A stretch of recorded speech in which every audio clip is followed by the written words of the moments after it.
किसी ने बड़े कमाल की बात कही है कि 100 गुना बढ़ जाती है खूबसूरती महज मुस्कुराने से, फिर भी लोग बाज नहीं आते हमेशा मुंह फुलाने से।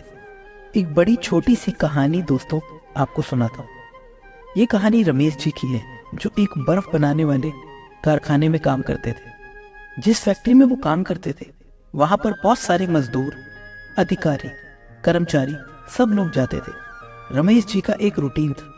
जब ये अपने ऑफिस उस वर्कशॉप में जाते थे, फैक्ट्री में जाते थे, तो अंदर जाते हुए ये जो गार्ड साहब थे उनको राम राम कहते हुए जाते थे। बाहर निकलते हुए राम राम काका कहते हुए निकलते थे। हमेशा खुश होकर मुस्कुराकर उनसे बात करते थे।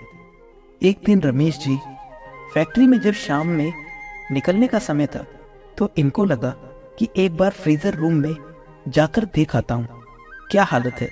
तो ये फ्रीजर रूम में गए हुए थे और वहां पर इनको थोड़ा समय लग गया, और क्योंकि छुट्टी का समय था तो लोग घर जाने की जल्दी में थे। फटाफट लोग निकल रहे थे। किसी को लगा कि अंदर कोई नहीं है तो वो बाहर से दरवाजा लगा के चला गया फ्रीजर रूम का, और अंदर रमेश जी जो थे वो अटके हुए थे अपने काम में। रमेश जी को पता नहीं था कि कोई गेट लगा के चला गया है। जब ये काम फिनिश करके वापस आए दरवाजे की तरफ तो देखा बाहर से दरवाजा लगा हुआ है। रमेश जी खटखटाने लगे। अपनी पॉकेट देखी तो फोन भी नहीं था, क्योंकि फोन डेस्क पर रखा हुआ था, वहीं छोड़ दिया था। रमेश जी को टेंशन हो गई कि अब क्या होगा, मैं तो फंस गया। सब लोग चले गए हैं। वो दरवाजे में छोटा सा ग्लास बना हुआ था। उस ग्लास से बाहर की तरफ देखा, कोई नहीं दिख रहा था, सन्नाटा हो रहा था। और फ्रीजर रूम में ठंड बढ़ती चली जा रही थी, टेंशन बढ़ती चली जा रही थी कि अब जान जाने वाली है। उसमें जो लग रहा था कि वैसे भी छुट्टी का सीजन शुरू हो रहा है, शायद ही कल कोई आएगा, और अगर कोई आया भी तो पता नहीं कब आएगा, कब दरवाजा खोलेगा। मेरे पास तो फोन भी नहीं है, मैं कैसे बुलाऊं किसी को मदद के लिए। दिमाग खराब हो गया। चारों तरफ बर्फ थी तो ठंड बढ़ती चली जा रही थी। ठिठुरन होने लगी। कोने में जाकर दुबक कर बैठ गए और भगवान से प्रार्थना करने लगे कि प्रभु मुझे बचा लो, मुझसे जो पाप हुआ है उनके लिए मुझे क्षमा कर दो। मुझे पता नहीं मैंने क्या गलती कर दी कि मैं यहाँ पर आज फंस गया हूँ। बीवी बच्चे को संभालने वाला मैं ही हूँ, कोई सहारा नहीं रहेगा उनका। अगर मैं चला गया तो मेरी जान ऐसे मत लो, मुझे ऐसी मौत मत दो। बहुत कुछ कहने लगे और प्रार्थना करते करते आधा 1 घंटा बीत गया। 1 घंटा करीब बीता होगा कि अचानक से खटखट की आवाज आई। अब इनके अंदर इतनी भी हिम्मत नहीं थी कि जाकर के देखें दरवाजे पर कौन है।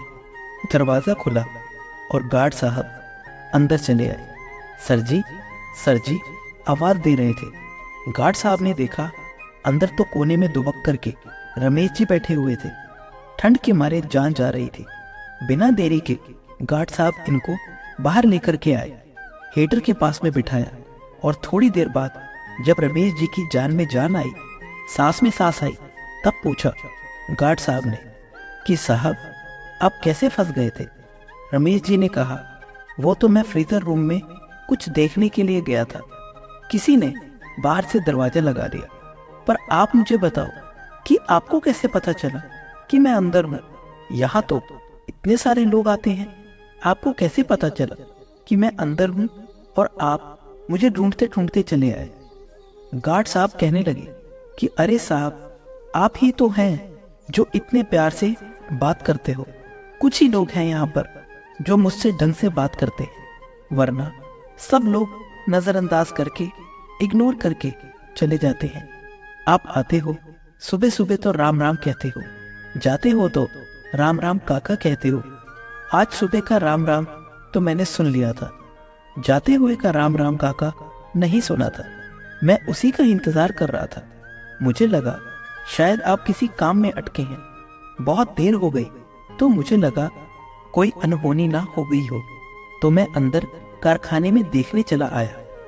आप कहीं दिखे नहीं, आपके डेस्क पर फोन रखा हुआ था, इसका मतलब आप अंदर ही हो। मैं आपको ढूंढता रहा, फिर मुझे लगा कोई बड़ी बात तो नहीं हो गई इसलिए मैं प्रिजन रूम की तरफ चला आया। वैसे तो दरवाजा बाहर से लगा हुआ था, लेकिन फिर भी कोई अनहोनी का अंदेशा मुझे हो रहा था, इसलिए मैंने दरवाजा खोल के अंदर देखा। भगवान की कृपा थी कि आप सुरक्षित मिल गए। रमेश जी कहने लगे, गार्ड साहब आपका धन्यवाद, आपने मेरी जान बचा ली आज, वरना मेरी मौत हो जाती। गार्ड साहब हंस के कहने लगे, नहीं नहीं, मैंने जान नहीं बचाई, वो तो राम राम कहते हो ना आप, राम जी ने आपकी जान बचाई है।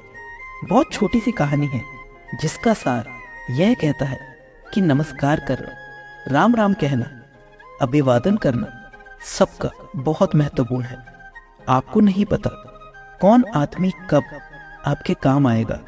राम राम कह रहे हो, प्रभु का नाम ले रहे हो, तो प्रभु आपकी रक्षा कर ही लेंगे।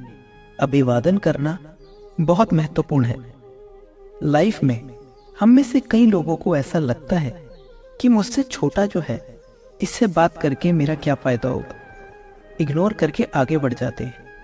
अपने आप को हम सुपीरियर समझते हैं। हम भूल जाते हैं कि सब लोग जो है एक जैसे ही हैं। हम सब उनकी संतान हैं। आपस में प्रेम से रहिए।